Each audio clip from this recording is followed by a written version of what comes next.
hazvina kumira mushe mhuri yeZimbabwe paita emergency panapa zvinhu hazvina kutombomira mushe. Panapa tikusangana nemashoko anosiririsa, mashoko anonzwisa hasha atiri kunzwa arimo muma streets zvinhu zviri kuitika iko zvinezvi. But kana uchangosvika panapa uchiziva kuti unogona kusumbudza ZANU-PF nenzeve wobva waiti pasi bwa. Ende kana uchiziva kuti unodedzera kuti pasi nayo ZANU yacho iyoyo, tanga nekulike this video right now kuitira kuti ZANU-PF yacho ibva yangoboikana ipapapa tobva tapinda mushoko tionesane zvinhu zviri kuitika iko zvinezvi. Ndiri kutambira shoko makusenseni ndakarara ende nyaya yatanga kundigina kuma round 3 ndichiudzwa unzi Advocate Nelson Chamisa vabirwa, Advocate Nelson Chamisa vahekwa vabirwa Twitter account yavo. Ndo situation iri panapa and they are working so hard kuti vatry kugadzirisa zvinhu zviri kuitika zviri kunetsa kuda kuti vanenge vakanga varasa control over his channel. Zvigananda are working 24/7, are working extra hard kuti vakwanise kutovhisa kana kuti kudzima zita rinonzi Advocate Nelson Chamisa mupolitics zvamuchose. And you know kuti izvesoka kune vakapinda vakati vakatargeta majournalists. Hakuna journalist yekuti anenge achibvunzwa kuda kunotaura nyaya yachitanga ari kuda kubatsira vanhu veopposition. Onzi hakuna munhu achabuda achipromota kana kuti achisimbisa zvekunzi unozati zvinoitika maopposition. Basa ravo maopposition kubuda achitaura kuti this is wrong, vachioposa zvinhu zviri kuitwa negovernment. Izvozvo zvacho ndozvaitaura munhu angagoti haina ichadi zvekuti vanhu vanosvika vachitaura zvakashata pamusoro penyika yavo.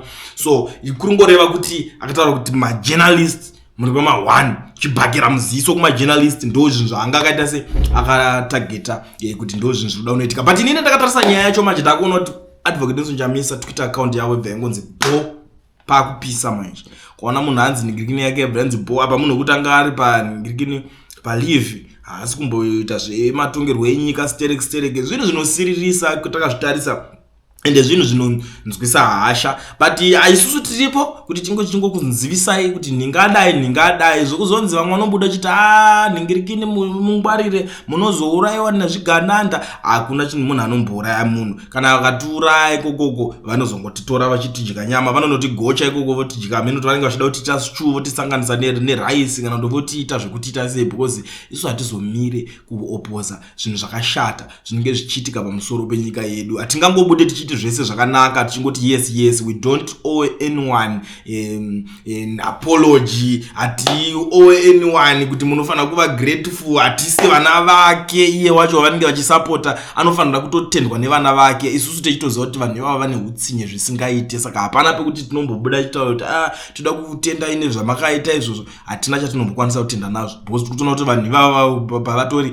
varikutosiya nyika itori kumashure. Pfungwa dzavo hadzisi kufunga zvekumberi zvekudevelopa kuti nyika ichazoita sei. Tarisa izvozvo mabasa kunetsa kwaari kuita is because of tirikungoramba takatungamirwa nemaleaders vane pfungwa dziri kumashure. But pakauyawo maleaders vari kufambirana nezvinhu zvaakuitika mazuva ano, ikonomi ingadai ichigadzirisika, zvinhu zvichitofambisika mushe. But look where we are now. Zvinhu zvakadai so zvinosiririsa, zvinhu zvakadai so zvinonzwisa hasha. But munoziva kuti inini the nyaya meditation every day 24/7 bo hatisi kumira tichingoramba tichingoti kuti chakadai ningaita sei, tichingoramba tichingopushidzirana ipapa tichitaura nyaya dzacho dziri kuitika. Asi iyi yandirwadza iyi kuti vanongomuka vakanzi vakabira munhu X account yake because vanoziva kuti ndo platform yake hombe yaanocommunicate nevanhu. Of course kuFacebook ariko but on X ndo platform hombe yake yaanocommunicate nevanhu. Izvo zvigananda vanoziva kuti vane vavo vafanira vanotobhadhara masalari kuti vava defend on X ipapo. But vangosarudza kunorova X account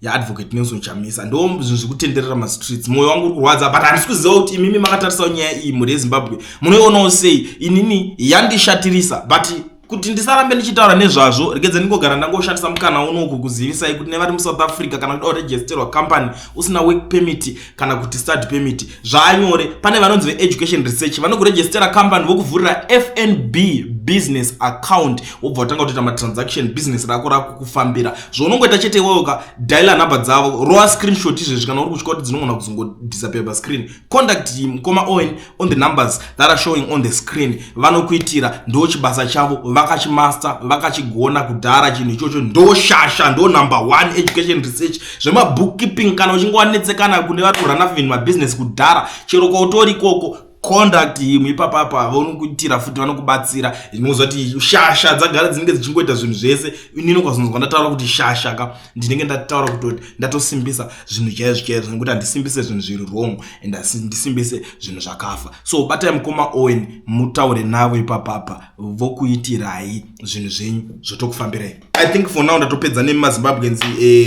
panyaya iyoyi. Kune vanoda kusenda maaudios garai mandibata paCoolient TV nhamba dzinozongobuda apo dzinenge dzakanzi send audios. For now teererai munzwe zvikutaurwa nemumwe wenyu apa muzondiudzawo kuti muri kuionawo senyaya iyoyi. Macomrade mamuka sei macomrade mose macomrade ndichiti Mwari ndivo muchengeti wedu kwose kwatinofamba nepatinorara ndo muchengetedzi wedu ndichiti pasi neZANU-PF pasi nezvigananda vari kutaura ndiComrade Fire. Ndadzoka futi ndichida kutaura kuti maovheti mageneral ose ari kutengawo naMnangagwa vachipuwa mari kuti vadye varwadzise povhu yeZimbabwe. Varume ndakuudzai muri kusungwa, varume muri kupinda mujeri. Kana muri vamwe tendebukai nguva dzichipo, mukana ndiwoyo. Ndokuudzai hatikunyengereri. Mnangagwa haungakuri uchidhiza nemari yeZimbabwe iwe, uchidhiza nemari yeZimbabwe, uchidhiza maovetereni, uchiti vabraiba uchida kuti vatsikiridze kuti uende ku2030. 2030 yei ndiye mai vako nyika iyi.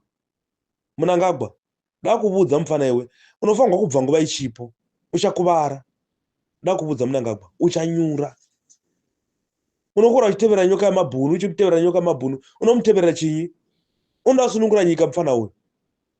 Mwana nerusununguko. Asi unokora uchimuteverera, uchikora uchimuteverera, muchikona kubata, muchiteverera mwana umwe munhu. Nyoka yamabhunu ndakuudzai. Nyoka yamabhunu is a hero. Hamuna zvamungamuita. Ende tichamira naye. Ende tiri kuuya. Uchapa manya paState House pai tiri kuuya. Chatiziva kwasingatizivi. Tatsamwa nezvauri kuita munyika yeZimbabwe. Vana zvimbwido, vana mujibha, havana kasentera vanowana, but vaita basa panguva yehondo. Vaita chimwe nechimwe muchivatuma kopi, vaita chimwe nechimwe, but nhasi unovashandukira. Vanhu vanofamba vachienda kuchikoro, vana vanofamba vachienda kuchikoro vasina shangu dzavakapfeka. Iwe uchidya chiguta vana vako vachipinda kuzvikoro zvokunyika dzekudya umwe achienda nemota yake. Mnangagwa ada kuudza nhasi. Mnangagwa uchachema. Mnangagwa uchachema. Uchaitendeka nyika yeZimbabwe ndaimbogaramo. Maovheti muri vana baba vedu imwe. Musada kubraibawa nemota, musada kubraibawa nezvimari. Mukangoitwa izvozvo, hondo yacho yachatangira mumisha yedu. Handitsiri vana venyu, kutangira misha yenyu, chakuvadzana. Tinotangira mumisha imomo tichikuvadzaiwo vanourayiwo vanosapota Mnangagwa. Handingautarisisi kuti even uri sekuru vangu kana uri chii, tosangana.